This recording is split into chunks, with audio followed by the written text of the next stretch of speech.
So, good day everyone. So, our topic for today is all about the slope and equation of a tangent line and its derivatives. So, first, let us discuss what is slope. So, according to here, sa inyong first figure, slope is a line surface being inclined from horizontal and vertical.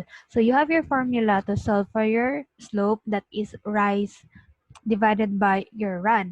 So, for your past topics, no, you can solve also for your slope using the linear equation y is equals to mx plus b, where your m would be the slope and b would be your y-intercept.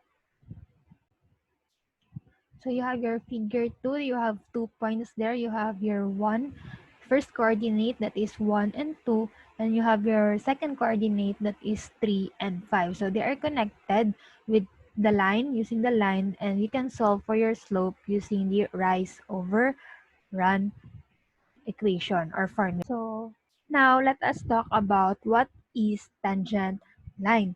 So tangent line represents the instantaneous rate of change of a function at one point. So kung sa tuwa pa, tangent line is a line that has the same slope. So you have four lines here na makikita nyo sa figure C ninyo. You have your line 1, line 2, line 3, and line 4. So ibig sabihin, lahat sila is nakatouch sa ating circumference or sa ating circle having the same slope or having the same steepness. So, the slope of a tangent line to a curve is very familiar in this case of a circle sa ating figure C.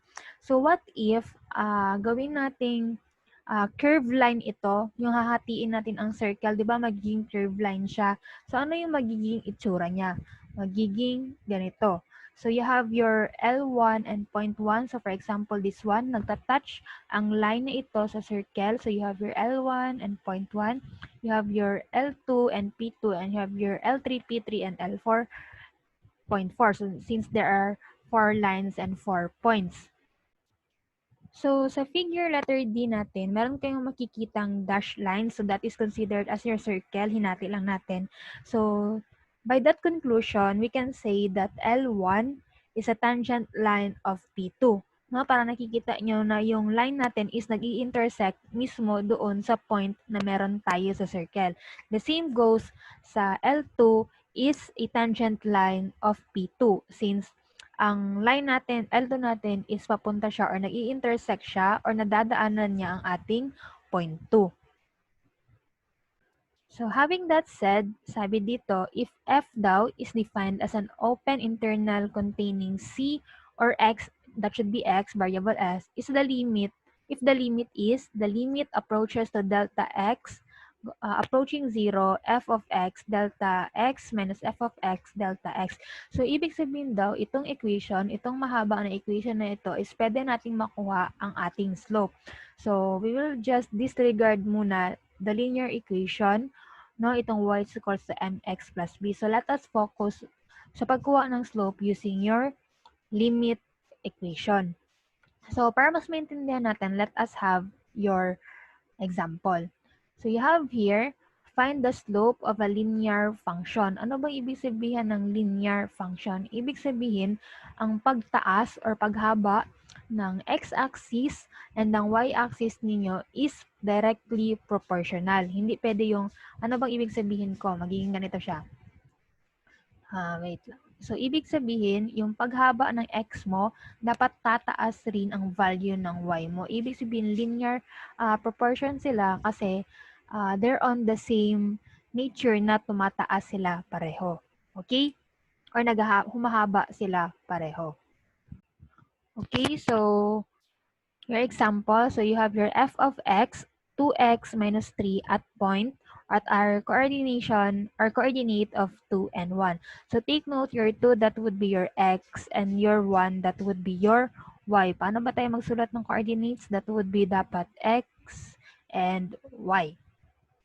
So as a solution, using the formula of your limits to get the value of your slope, so you have So, take note that you have your x plus delta x and x. So, ano ba yung magiging value ng x natin given your coordinates? That would be 2. So, let us substitute the value of your 2 dito sa nakikita nyong equation natin. So, you will have f of 2 plus delta x minus f of 2 divided by the delta x. Ang delta x is mauna siya ang rate of change ng ating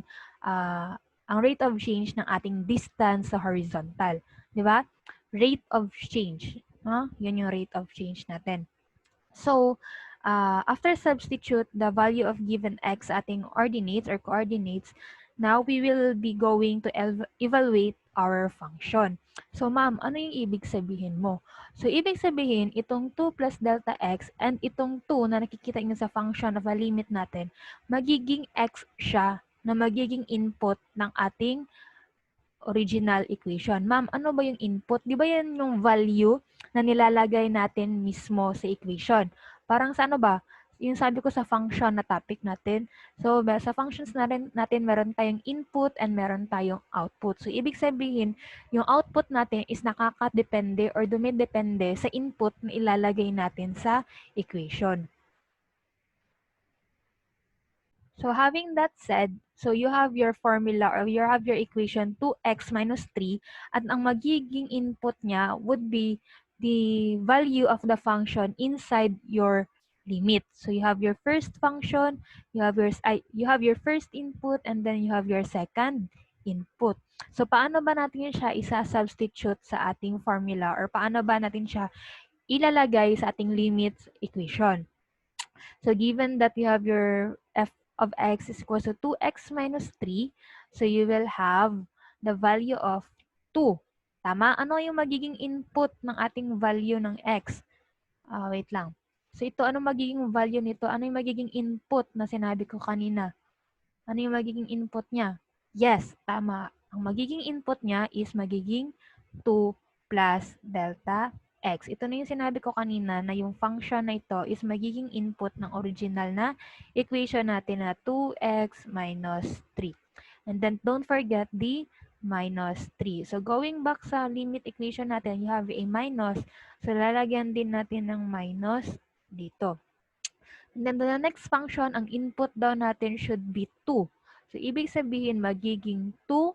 Ang value ng x niyo, that would be your input. Ibig sabihin, magiging times 2 minus 3.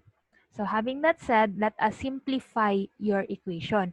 Paano ba natin masisimplify yung equation natin? It is by using the distribution muna. So, since naka-quantity ang ating 2x plus delta x, this one, so, kailangan nating i-distribute ang 2 sa loob. Tama?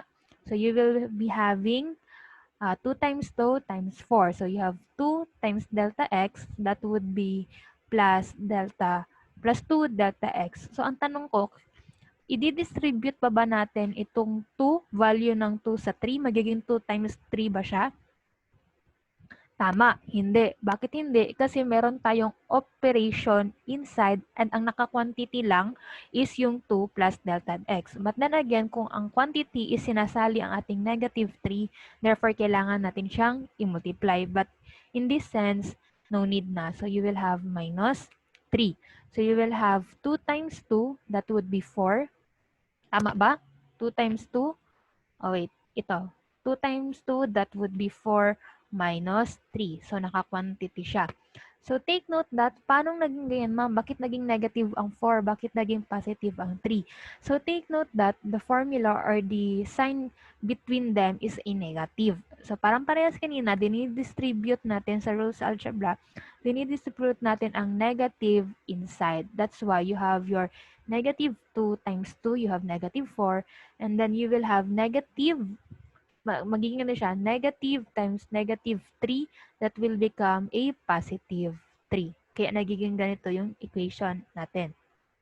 So let us have or simplify this equation. So magiging, meron tayong 4 plus negative 4, that would be a 0. Diba? 4 plus negative 4, 0. How about negative 3 plus positive 3? That will be a 0. So, leaving you only the 2 plus delta x divided by delta. x. So, to simplify the equation, so pwede na natin siyang ma-cancel ang inyong delta x. So, since pareha sila ng numerator and denominator. So, by conclusion, we can say that the slope of a linear function is 2. Okay tayo? So, again, so let us proceed sa other sample ninyo. Let us have another example using the limits equation ng yapon. So, sabi dito, find the slope of the non-linear function. So, di ba kanina linear tayo? So, how about now is magiging non-linear na naman yung magiging function natin. So, bakit tayo non-linear? No, nakikita naman ninyo na we have two ordinates or coordinates sa ating equation. So, hahanapin naman natin again ang magiging slope nito. So, you have here, again, the limit equation. So, ano kayong ilalagay natin sa x? Value ng x, diba sabi ko yung x ninyo is dapat magiging input ng x squared plus 1. So, ano kayong magiging value ng x? Meron tayong 0, meron tayong negative 1. Magpili lang ba ito sa duha? Piliin ba nato ang 0 or piliin nato ang negative 1? It's up to us ba? The answer is no. Ibig sabihin, ang x value natin sa inyong limitation na formula or limits formula is remain x lang siya. So, hindi ka pwedeng pumili ng iisang x sa ating ordinates. So, it will remain as x. Okay? So, ibig sabihin na magiging input mo is x plus delta x and the variable x. So, you have your given f of x as x squared plus 1. Isa-substitute natin siya. So, since x squared, you have your input x plus delta x. So, magiging x plus delta x quantity squared. So, wag nyo nakakalimutan yung squared since ang original equation natin is x squared. And don't forget the plus 1. So, in between the equation, you have your minus. And then, the f of x is x. Ibig sabihin, walang nangyari. Parang x squared plus x pa rin siya kasi ang input niya is in x variable. So, since you have seen here, or meron kayo nakikitang squared dito na naka-quantity, so ibig sabihin, isa siyang quadratic equation. No? Quadratic equation. And we need to expand the formula using the FOIL method. So, ito na yon.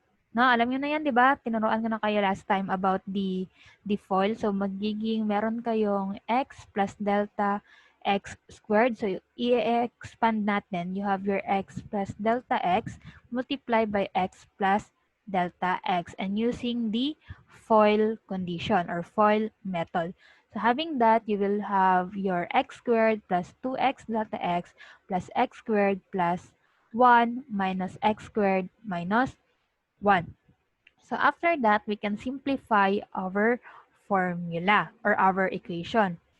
So ano ba ang pwede natin siya? It is by combining like terms. So how about your x squared and positive x squared, negative x squared? Makakancel siya, di ba? Tama. So your positive 1 and your negative 1, that will lead you to a 0. So how about these two terms? So since meron silang delta x din tong isa, pwede ba silang i-combine? Yes, the answer is no. Bakit no siya? It's because magkaiba sila ng nature. This one has a squared exponent. Ang isa is has a 1 exponent or yes. So, ibig sabihin, you can have or you can combine like terms kung mag-iiba or kung iba ang kanilang power rule or ilang power. So, by that, pwede natin siyang ma-simplify sa answer natin. So, you will have, yan, sige. So, may iiwan na lang would be 2 delta x plus delta x squared divided by delta x.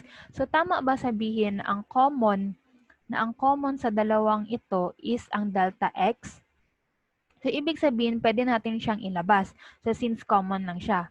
Diba? So, kung gusto mo siyang ibalik, distribute mo lang sa loob, maging 2x delta x siya. Distribute mo on this one, magiging delta x squared siya. Tama? Okay. Okay, so having that said, no, palas kanina, since you have, naiba-iba na natin yung value ng delta x, therefore, we can cancel. So, by in conclusion, your m is equals to 2. So let us continue. So let us talk about your asymptotes. So you have your vertical and horizontal asymptotes, and you have also your oblique. So once we say horizontal asymptote, it will talk about the line y is equals to b is a horizontal asymptote of the graph f of x if the limit of f of x is equals to b. Yung b natin, that would be your y-intercept.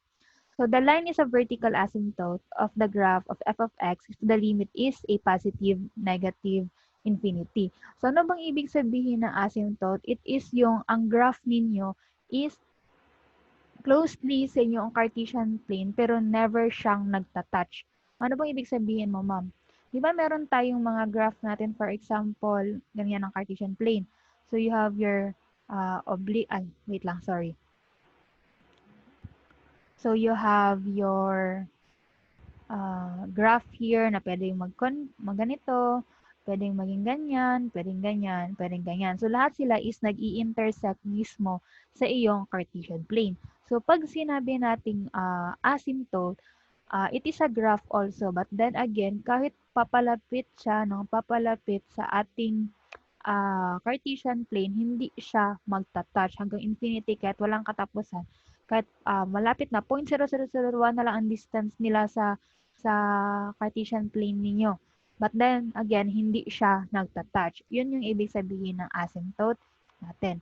So, you can get the value of your horizontal asymptote using this equation. You have your 2x divided by x minus 3. So, pag vertical asymptote is pag-uusapan lang natin yung denominator side and equate that to 0. So, you have your x minus 3, so that will be equal to 0. Therefore, we can conclude that the value of your x is equals to 3. So, how about your horizontal asymptote? So, makukuha siya by all values divided by x is equals to y daw. Ibig sabihin, lahat na nakikita nyo, lahat ng 2x minus 3. So, itong buong equation na 2x divided by x minus 3, lahat daw yan is i-divide natin ng value ng x. So, anong magiging itsura niya? Magiging ganyan. So, you have here sa numerator na tayo, 2x divided by x, that will leave you x kasi makakancel yung dalawang x. How about x divided by x? That would be 0. Hindi siya magiging 0. Okay? Hindi din siya magiging x. So, that will be equal to 1. So, no, 1 divided by 1, that would be 1. So, since ang ating equation, or you have the rule of algebra, yung kapag exponential rule. Diba, for example, you have xa multiplies sa xb, that would be xa plus b. So, in this case, you have your x divided by x, so that will become xb minus a. Tama ba? So, sa sinabi ko kanina, x raised to 0 will be equal to 1. So, x raised to 0 is not a 0. Okay, any value or any variable raised to 0 will be equal to 1. So, that will be equal to 1. So, meron na tayong na-conclude that you have your 2, 1. So, how about negative 3 divided by x? Hindi na natin siya pwede ma-simplify, di ba? But then again, pag horizontal asymptote ang pinag-uusapan natin, any number, any whole number divided by a variable of x will lead you to a 0. Will lead you to a 0 amount or 0 answer. So, ibig sabihin, ang final answer ninyo, you will have 2 divided by 1. The answer of the horizontal asymptote would be 2. So, next is that, let us learn about the derivatives or the differentiation formula. So, all of these, no, you have to memorize or familiarize, especially the trigonometric functions. Ito mga sine, cosine, tangent, cotangent. So, kailangan nyo ma-memorize ang derivatives niya. Ma'am, ano po ba ang ibig sabihin ng derivatives? So, derivative is a function that tells us the slope. Okay? Ma'am, hindi pa rin namin maintindihan. So, another definition is that the derivative is something that comes from something else. So, parang sa isang galing na equation, gagawa tayo ng isa pang equation. No? So, if you have equation number 1, gagawa tayo ng equation number 2 na manggagaling sa equation number 1. Parang mag-i-evolve tayo ng another na equation ba using the first equation. No? So, it is something giving us a new function of the specific equation, or should I say, the continuous rate of change of the points in the equation. So, parang magbabago siya. So, sige lang. No, so let us have the derivatives. So it is the power rule. You have the power rule. You have the constant rule. You have the constant multiple. You have the quotient rule. And you have the product rule. So don't worry, no, those equations or those formula is hindi nyo siya kailangan talagang memorizein once you get the principle of the derivative. So let us have your example here, your formulas. Take note that your slope is equal to dy over ds because it is the change, no? It is the rate of change of the steepness of your line. Depende sa pagtaas ng rise and ng run ninyo. So let us have your example. Find the derivative of this equation. So you have your y is equals to x cubed. So hahanapan daw natin ng another function ang equation na ito. So we will be using the power rule and that would be the derivative. So you d of the over dx. So that can be read as the derivative of x raised to n. So paano siya makukuha? That would be equal to n x raised to n minus 1. Ibig sabihin, mababago natin ang equation using the exponent. So, ang exponent ang magpapabago sa ating equation. So, you have your example here, y is equals to x cubed. So, sundin natin yung formula. Yung n ninyo, that would be on 3. So, you have 3x raised to 3 minus 1. So, let us simplify. The answer would be 3x squared. Ma'am, bakit y prime na? Bakit hindi na siya y? Bakit may y prime tayo? No? So, take note na pag nagde-derive tayo, hindi lang yung right side of the equation ang diniderive natin, but also on the left side. So, take note that this problem is in implicit form. No? So, pati yung y, diniderive natin. So, ano bang magiging derivative ng y? That would be your y prime. That will be called as a first derivative. So, pag dinerive natin ulit ang y prime, that would be called as second derivative. So, galing sa y, pupunta sa y prime, and pupunta sa y double prime. So, hindi tayo or never mangyayari na pag the way na mag-solve kayo is galing sa y, pupunta agad sa second derivative. Hindi siya ganon. Systematic siya. So, from y, y prime, and y double prime. So, let us have another example given that you have your y is equals to x plus 2 quantity cube. So, ibig sabihin, meron tayong operation between the equation. So, that can be solved, no, using your constant rule. So, the derivative of a constant is equal to 0. So, ibig sabihin daw, lahat ng constant or real number natin, pag dinerive natin siya, na wala siyang katabing function is equal to 0. Okay? Yung real number lang siya, whole number lang siya alone, wala siyang katabi na variable, magiging 0 daw yon. So, in this equation, you have, wait lang. So, you have quantity of x plus 2, quantity cube. So, ano bang napapansin nyo? Constant rule lang ba magagamit natin? Hindi. So, pwede rin natin gamitin ang power rule since we have an exponent present in the equation. So, once you are solving, pwede natin siyang hindi muna i-expand, no? Pwede natin siyang hindi i-expand. So, you have here your y plus 2, quantity x plus 2 quantity cube. So, your n again given is 3. So, paano ba natin siya masasolve? Let us have first your power rule. Yung n times x times raised to n minus 1.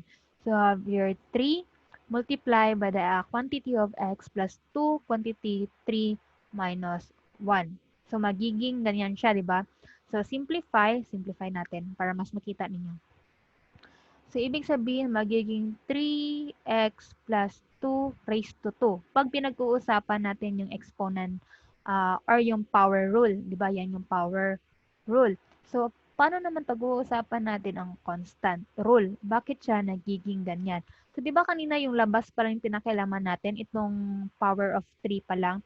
So, ngayon, no, pagtutuunan naman natin ng pansin, yung nasa loob mismo ng quantity. Take note ha, na lahat ng x, i-derive nyo, lahat ng value ng x, derive nyo, and lahat ng value ng y is i-derive din natin. So, since ito yung unang dinerive natin using the exponential or the power rule, magdi-derive naman tayo in terms of constant rule. So, you have given x plus 2.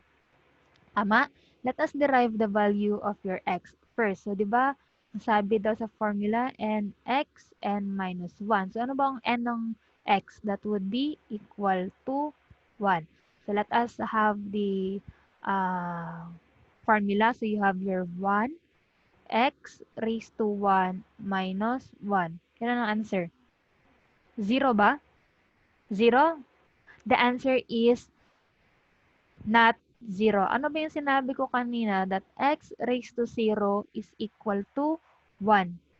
Okay? X raised to 0 is equal to 1. Kaya meron tayong 1 dito sa equation. How about the 0? Bakit may 0 tayo dyan, ma'am? Take note, sa loob ng equation or ng quantity natin, meron pa kayong 2. Meron kayong whole number na 2. But then again, talking about the constant rule, sabi niya lahat ng real number or lahat ng whole number, pag dinerive mo, magiging 0 siya. Okay? Therefore, we can conclude that your y prime or your first derivative will be 3 times the quantity of x plus 2 quantity squared. Okay? So, sige, let us have an example. So, you have here x squared. So, ano yung magiging derivative niyan? What would be the first derivative? So, having the solution, sundin natin to. You have your 2x 2 minus 1. Therefore, you can conclude that your y prime or your first derivative is equals to 2x. Okay? Let us have another example. So, how about y is equals to 2x plus 3?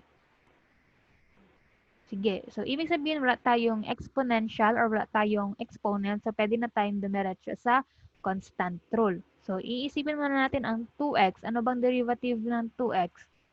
That would be 2. Tama? So, since you have your x raised to 1 minus 1 is equals to 0, so the value would be 1. Magiging 2 times 1 is equals to 2. So, how about the derivative of 3? Yes, that would be 0 since it is a whole number. Let us have the other notation sa pagsulat ng ating derivatives. But then again, we will focus lang muna sa first derivative, no? But then again, I would like to introduce you kung paano ba ang iba't ibang way ng pagsulat natin ng derivatives. So, it can be used or written as y prime, as dy over dx, or f prime of x. Ano ba yung sinabi ko sa function last time, di ba? Ang y natin is equals to f of x. Same lang yan sila ng meaning. So, ibig sabihin, ang y prime, ang dy over dx, and ang f prime of x is iisa lang din ng ibig sabihin. No? Nakasulat lang siya into a different notation. Okay, so let us proceed. So you have here a sample na binabinigay ko or I want you to solve. So you have here derive this equation. You have your y cube. So ano ba ang derivative ng y cube? That would be, yes, that would be 3y squared dy over dx. Ano ba ang y squared? That would be 2y dy over dx, and ang 5y, that would be 5 dy over dx. So, yung dy over dx, yan yung magiging derivative niya. Kasi, di ba, dinerive din natin yung value ng y. Tama? For example, ito, y cube, di ba to kanina? So, sana punta yung y. May isang y kasi tatlo sila. So, dinerive natin as dy over dx. So, you have your 2x, the derivative of x squared, that would be 2x dx over dx. And the derivative of 4, since it is a constant, so that would be equal to 0. So, and then that would be cancelled kasi the same siya. So, ililipat natin sa right side ang 2x since siya lang ang naiiba. So, since sa equation na ito sa tatlong ito is that ang similar sa kanila is pareho silang merong dy. Okay? So, pwede ba natin siyang ilabas ulit ang dy and then lagyan natin ng quantity yung tatlo since pwede natin siyang i-distribute and the same meaning lang siya ng original equation natin. So, bakit natin kailangan ilabas ang dy over dx? Kasi pinag-uusapan natin ang implicit differentiation. Ano bang pag sinabi mo implicit, it is when yung nasa left side natin of the equation should be a variable y or a variable y prime. So, paano natin yan ma-aim na ang dy over dx lang ang may iwan? So, let us multiply both sides by 1 over, or I mean, yes, I have an error here. So, dapat magiging 2y na lang to. That would be 2y, that would be 2y. So, yes, dapat ganyan siya. So, sorry for that. So, you have here 3y squared, ganyan, I'm plus 2y squared. No. Sige, I haven't noticed na may error akong lagay. Yan, sige. So, ibig sabihin, we can directly cancel this one kasi dividing itself by itself would be result to equal 1. So, our final answer would be dy over dx is equals to 2x divided by 3y squared plus 2y only minus 5.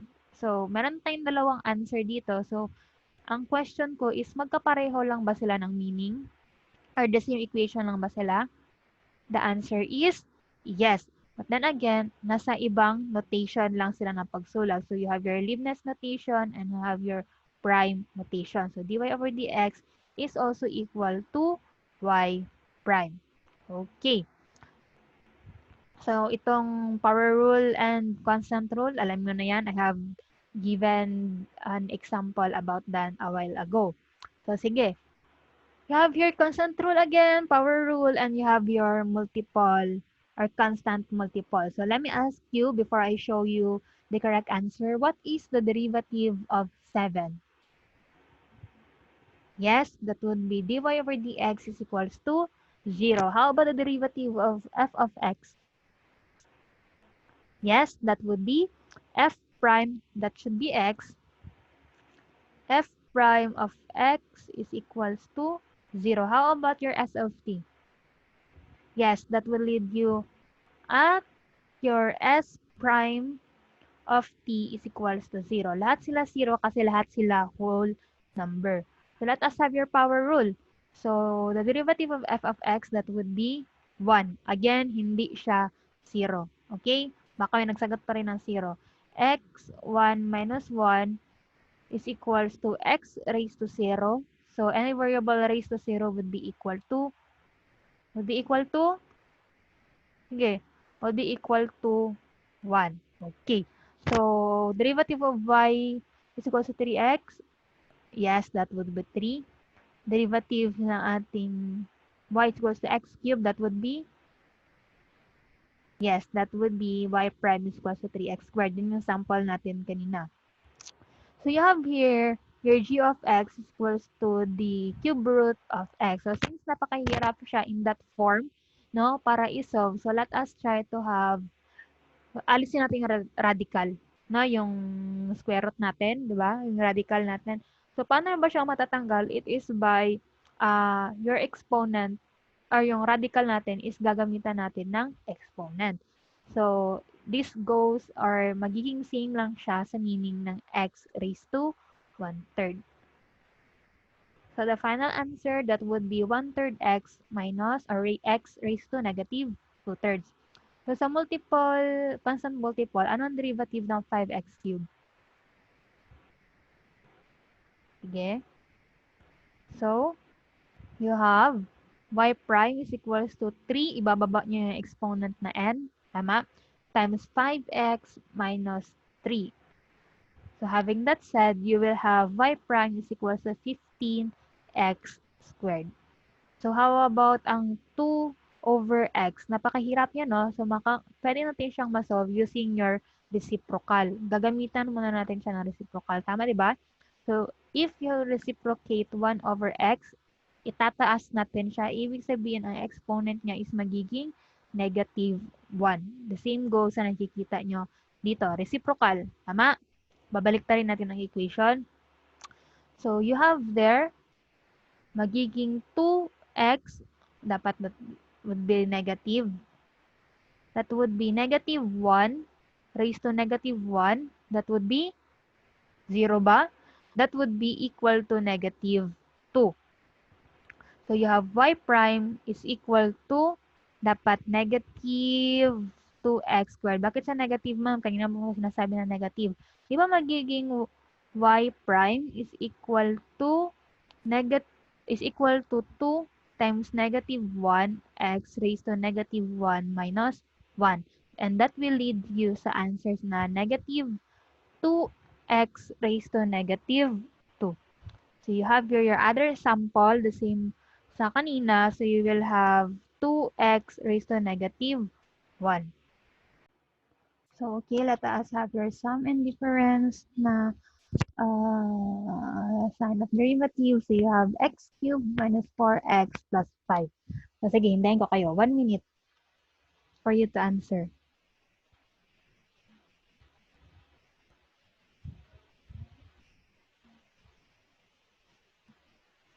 So, ang sagot mo ba is 3x squared minus 4? So, tama na ba? H of x equals to 3x squared minus 4. So, tama ba na yan ang ating derivative? Tama ba? Okay, the correct answer is no. Bakit siya no? So, look at the left side of the equation. Tama ba?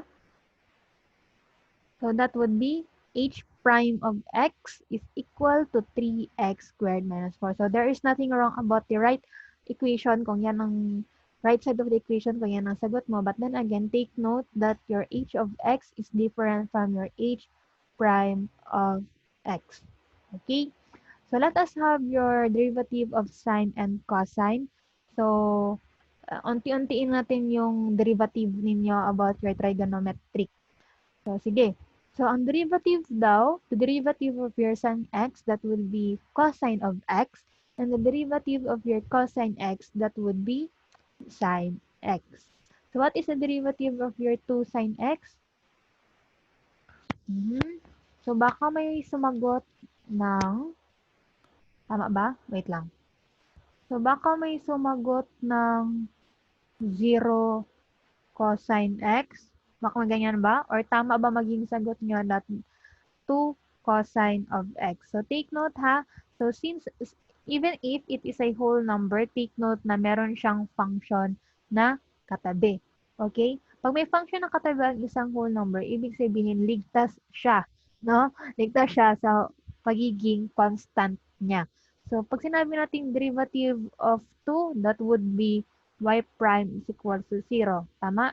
Pag sinabi natin derivative of 2x, that would be 2. Tama? Yung y prime nyo, that would be 2. So, the same goes like this. The derivative of 2 sine x, that would be 2 cosine of x. So, 1 minus sine x.